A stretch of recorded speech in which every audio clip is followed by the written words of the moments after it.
welcome to Living Title IX with Betsy. That's me.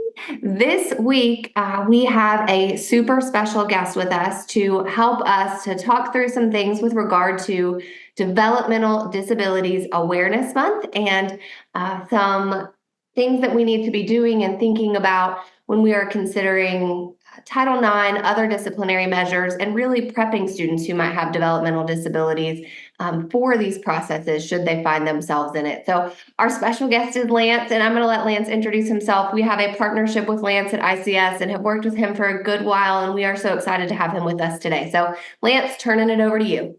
Awesome. Hey, thanks, Bessie. I'm excited to be here. A little bit about myself. I'm married with three children, and I've been in education for over 2 decades. Everything from being an instrumental music director to being a building level administrator at middle school, high school, and elementary, district, and even state coordinator, administrator training districts on civil rights laws, such as Section 504, Title IX, Title VI, etc. And so I'm excited to be here and to talk a bit about a thing that's been a passion for me, is helping people with disabilities to succeed and do well in life. Awesome. Thank you so much, Lance. Tell us a little bit when we say developmental disabilities, what does that mean? Yeah, so that's you use the term itself, developmental disability, something that has impacted or limited their development. A disability, as defined under federal statutes, is a physical or a mental impairment that substantially limits a major life activity. So it could be anything such as ADHD.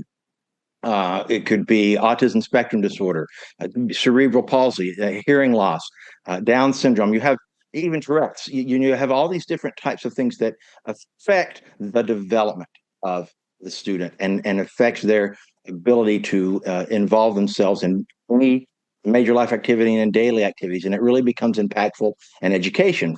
In the public K through 12 setting, we have, in addition to the civil rights laws, Section 504 and ADA, we also have the Individuals with Disabilities Education Act, which provides even more, because many students with developmental disabilities need special instruction to help them mitigate those and overcome how those limitations have impacted them.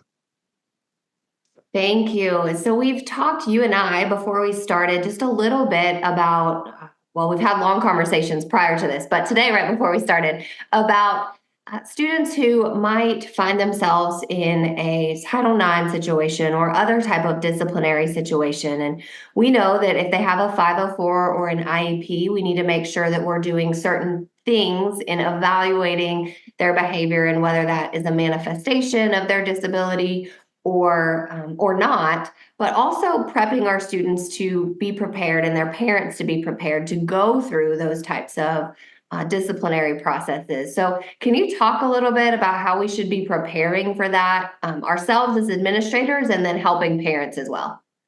Yeah, I think the key to all of this is how we frame everything, and every time we meet and talk and prepare the student for any accommodation or support because of the disability.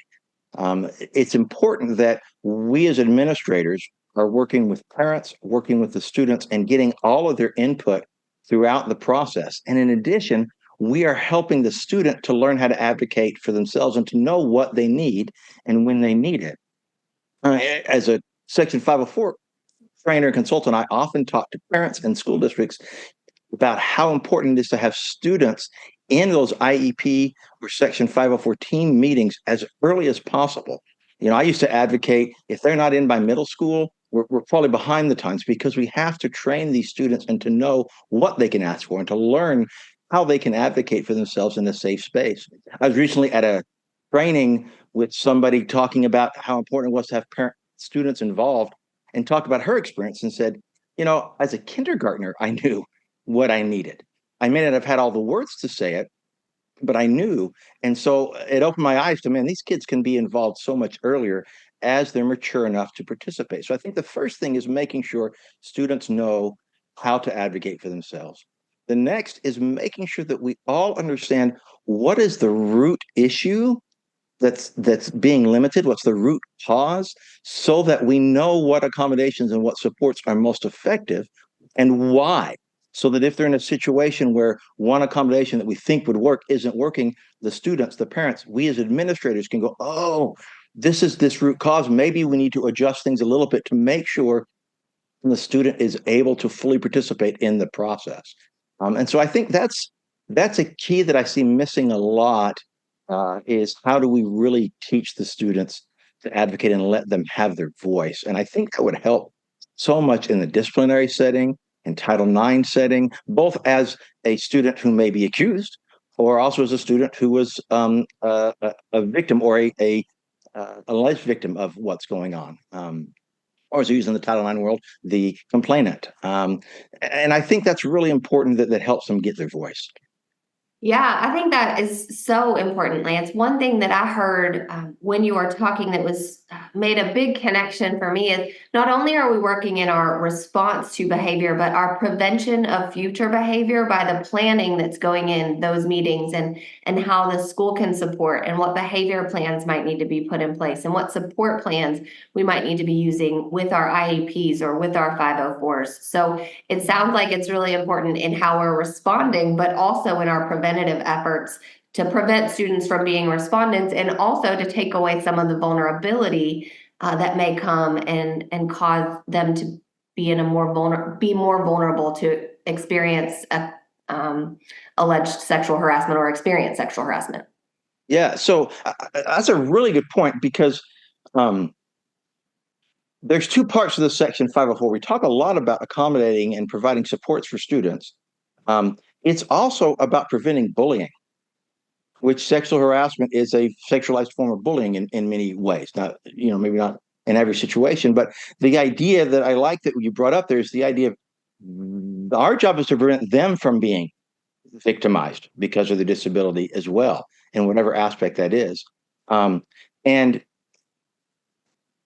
that brings up the next one, which is how to help the behavior plans. So I hear a lot of times people think, oh, well, only special education could you do a functional behavioral analysis, because that's some kind of special ed only thing. But it's not. Sometimes we have to really dig deep to find out what is the root cause of their behavior. Is it disability related? That's another thing. Not every behavior is disability related. And so sometimes we've really got to go deeper and get some of those additional supports to, again, find the root cause and address those needs, help that student learn how to mitigate those needs, how to, in any situation. So I think we need to really, we miss that in both realms, but especially off in the Section 504, we miss the idea of let's go a little bit deeper with a little bit more analysis to help us help these students succeed. Yeah. Okay. Awesome. So I just want to recap really quick. So a couple of things. One, parent involvement is super important. I heard you say that, but also kiddo involvement is as important, if not more important, as they start getting older. Did I say that right? Yeah, absolutely. And yeah, absolutely. And so let's take that to the next level. If we're having those conversations in K-12, what is that doing for students that aspire to go to college or a university, or continue their education in some trade, even work, really? Well, because ADA follows them in any larger entity. Section 504 is any entity that receives federal dollars. So that becomes key, is to helping the students know what they need and why they need what they need to be able to apply it to different settings. I compare it to the idea of why we want kids to understand how math works, as opposed to just what algorithm to throw in, because sometimes the algorithm won't work. And so sometimes that accommodation doesn't work, not because the accommodation is bad or what they're trying to do is wrong. It just doesn't fit the situation as well. And if they don't understand the root cause and what they're trying to do, they can't figure that out as they go higher. And public school has to provide a free and appropriate public education. That's very different than works reasonable modifications. And that's very different than colleges' academic adjustments. So we have to recognize how those work and what is expected in each situation.